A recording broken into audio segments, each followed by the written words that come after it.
जी नमस्कार। जहां भोजपुरी में लोग जो है 5 लाख 10 लाख रुपए लेकर काम करते हैं और कई स्टार तो ऐसे हैं जो है 5,000 10,000 में भी जो है भैया भोजपुरी गाने गाते हैं। नए नए स्टार तो कोई 20,000 25,000 तक में भी जो है स्टेज शो कर देते हैं। तो वहीं भोजपुरी के एक बहुत ही बड़े सुपरस्टार हैं, वही सिर्फ जो है पावर स्टार पवन सिंह, जो अपने फिल्मों की कीमत या गानों की कीमत जो है और ज़्यादा थोड़ा सा हम लोग लेते हैं और भोजपुरी कलाकारों के मुकाबले में। जी हाँ, पवन सिंह जी का जो है रेट बहुत ज़्यादा है। बावजूद इसके खेसारी लाल यादव जी का जो राइटर है अखिलेश कश्यप जी और अन्नपूर्णा फिल्म्स का मालिक भी हैं, ऐसा खबर जो है सूत्रों से उड़ते उड़ते हुए आ रहा है कि 100 मिलियन व्यूज़ कंप्लीट होने के बाद जो है जब उनका कंप्लीट होगा व्यूज़, वो जो हैं खेसारी लाल यादव को, जिसको ट्रेंडिंग स्टार कहा जाता है, दबंग स्टार कहा जाता है, ग्लोबल स्टार कहा जाता है और भी तमाम नाम से जो है इनको बुलाया जाता है, इन स्टार को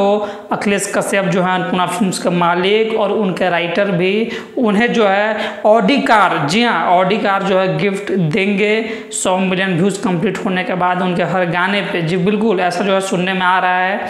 और आपको ऑडी कार का कीमत जो है, भाई कहना चाहता है कि इसका कीमत जो है 40 लाख रुपए से लेके 2 करोड़ 3 करोड़ तक भी भैया कीमत होती है ऑडी कार की। जी हाँ, तो अब ये देखने वाली बात होगी कि 100 मिलियन व्यूज़ कंप्लीट होने के बाद आखिर कितने दाम का जो है ऑडी कार मिलता है गिफ्ट के रूप में। और ऐसे भी गिफ्ट तो भैया गिफ्ट होता है।